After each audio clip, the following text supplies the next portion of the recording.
Como primer tema tenemos los beneficios del mercado global de capitales. Primero, lo básico. ¿Qué es un mercado capital? Es el lugar físico o virtual donde se juntan quienes tienen dinero de sobra y quienes necesitan dinero para proyectos o inversiones. Ahora bien, si ese mercado deja de ser solo local y se vuelve global, ¿qué gana la gente? Bastante, la verdad. Empecemos con los prestatarios, es decir, quien pide dinero prestado cuando tiene acceso solo al mercado local, compite por el capital disponible en tu país. Hay menos fondos y los bancos o inversiones locales pueden cobrar lo que quieran porque tienen poca competencia. Pero cuando ese mercado se abre globalmente, de repente hay muchísimos más capital disponible, más oferta de dinero, igual, tasas de intereses más bajas y así de simple, ¿verdad? Y para los inversores, ellos también ganan, antes sí vivían en un país con tasas muy bajas, sus opciones de inversión eran limitadas. Como un mercado global, se puede eh, poner su dinero a trabajar en otros países con mejores rendimientos y además se diversifica el riesgo. No tiene todos los huevos en la misma canasta. Y hay un tercer beneficio más macro, más de sistema. La eficiencia en la asignación de recursos. Con el capital puede moverse libremente hacia donde más se necesita y donde mejor se aprovecha. El mercado de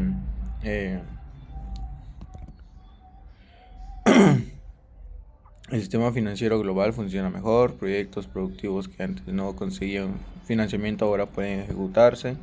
La clave aquí es entender que la globalización del capital no es solo un fenómeno financiero, es un motor económico conectado a ahorros de un lado del mundo con oportunidades de otros. El tema 2 es el mercado de eurodivisas. Bien, pasemos al segundo tema y sí puede sonar raro al principio, el mercado de eurodivisas. ¿Qué son las eurodivisas? No tienen nada que ver necesariamente con Europa ni con el euro. Una eurodivisa es simplemente un depósito de una moneda que está fuera del país que emite esa moneda. El ejemplo clásico, si un banco en Londres tiene una cuenta en dólares estadounidenses, esos dólares se llaman eurodólares. El origen de este mercado es histórico y bastante interesante. En los años 50, durante la Guerra Fría, la Unión Soviética tenía reservas en dólares, pero no quería tenerlos en bancos de Estados Unidos por miedo a que el gobierno americano los confiscara. Entonces los movieron a bancos europeos, así nacieron los eurodólares y de ahí el prefijo euro. Hoy en día este mercado es enorme y su gran atractivo es uno solo.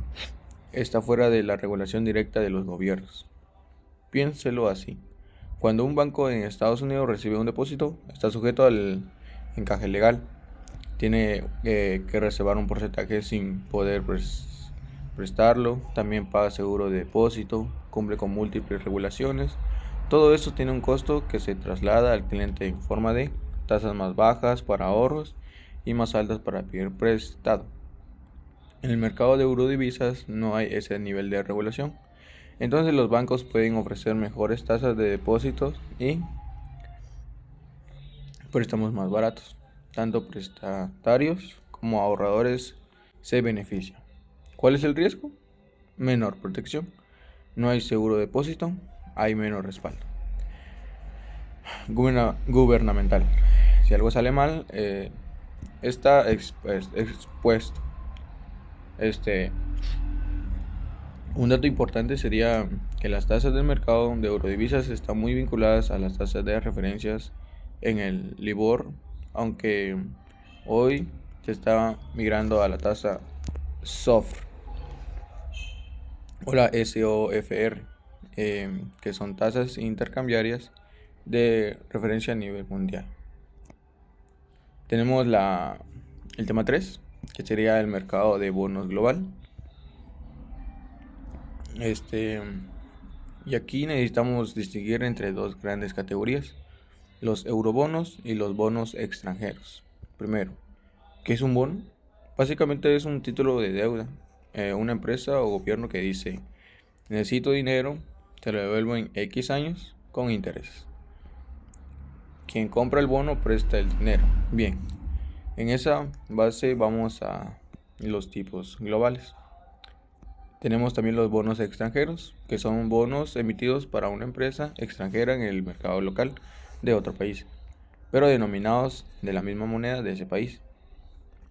Por ejemplo, si una empresa mexicana emite bonos en Estados Unidos en dólares para el mercado americano, esos son los llamados Yankee Bonds. En Japón se llama Samurai Bonds, en Reino Unido se llama Bulldogs Bonds. El nombre cambia, pero el concepto es el mismo: emisor extranjero, moneda local. Los eurobonos son distintos. Son emitidos en una moneda diferente al país donde se venden. Por ejemplo, una empresa alemana que vende bonos en dólares en varios países europeos simultáneamente. La gran ventaja: generalmente no tiene retención de impuestos sobre los intereses y son al portador los que históricamente les daban cierto anonimato a los inversores. ¿Por qué le interesa a una empresa emitir eurobonos? Por varias razones.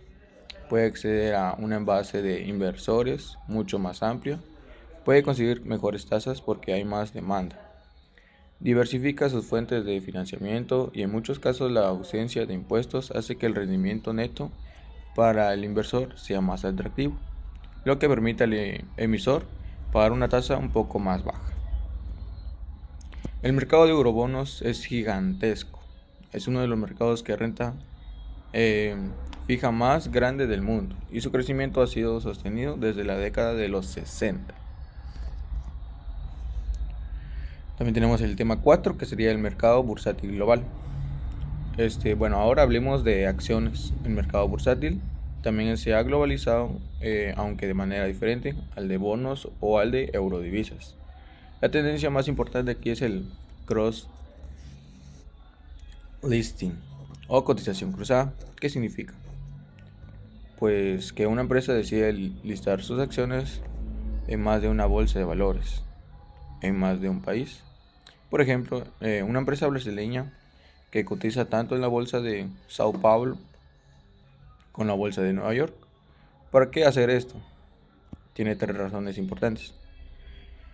Primero, se amplía la base de inversiones. Un lugar de que solo los brasileños pueden comprar sus acciones.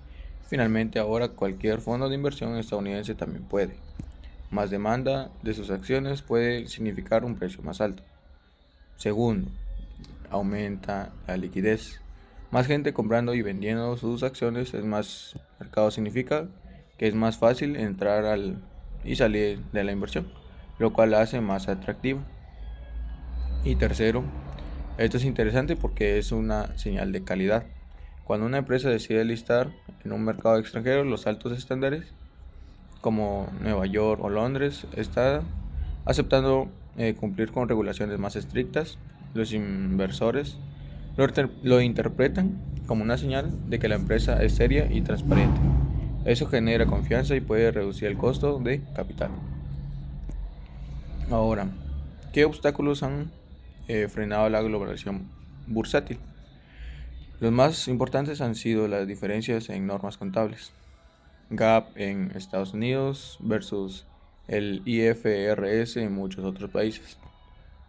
Los controles de capital que algunos países imponen y las regulaciones locales que no siempre están alineadas entre sí.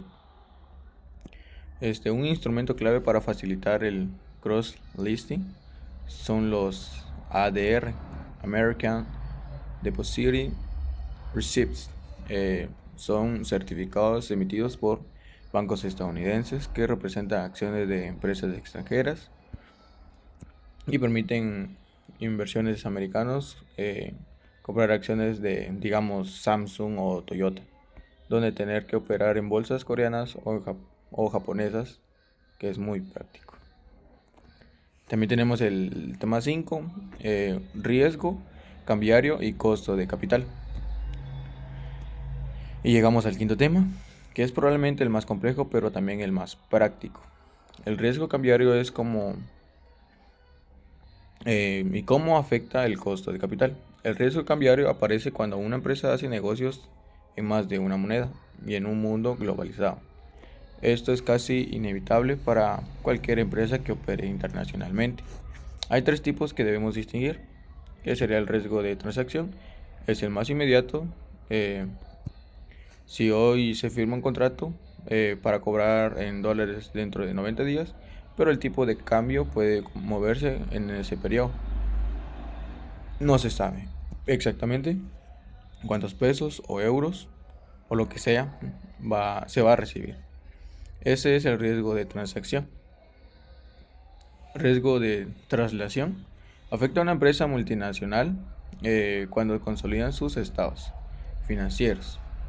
Si se tiene una subsidiaria en Europa y el euro es baja, el valor de esa subsidiaria en libros va a disminuir cuando se convierte en dólares, aunque la subsidiaria esté operando perfectamente bien. También tenemos el riesgo económico, que es el más difícil de medir. Es el impacto a largo plazo que tienen los movimientos de divisas en la competitividad de la empresa. Si su moneda local se aprecia mucho, los productos se vuelven más caros para los compradores extranjeros y se pierde mercado. Ahora, ¿qué se conecta todo esto con el costo de capital? Cuando una empresa se financia en mercados internacionales, los inversores extranjeros exigen una prima adicional por el riesgo cambiario. Eso eleva el costo de capital. Además, si la empresa usa la CAP, el modelo de valoración en activos, para calcular su costo del equity, en el contexto internacional tiene un ajuste para los parámetros porque el riesgo sistemático cambia. ¿Cómo se gestiona el riesgo cambiario? Con instrumentos de cobertura. Los contratos de forward que permiten fijar hoy el tipo de cambio para una transacción futura. Las opciones de divisas que se dan el derecho, pero no la obligación de comprar o vender a un tipo de cambio fijo. Los swaps de monedas intercambian flujos de pago en distintas monedas muy usados por empresas con deudas en monedas extranjeras. Los futuros de divisas son contratos estandarizados que se negocian en bolsas y hay un concepto clave que conecta todo y que es la paridad de tasas de interés. Esta teoría dice que la diferencia entre las tasas de interés de dos países deberían reflejarse en el tipo de cambio a futuro. En teoría, si esto se cumple, un inversor no puede ganar más en otro país simplemente por la diferencia de tasas porque el tipo de cambio ajustaría. En mercados eficientes, el arbitraje garantiza que esta paridad se mantenga. La pregunta estratégica para cualquier empresa, entonces, ¿me conviene financiarme localmente con tasas conocidas o globalmente con posibles tasas más bajas, pero con exposición a cambiaria? La respuesta depende del tamaño de la empresa, su capacidad de cobertura y el costo de los instrumentos de hedging.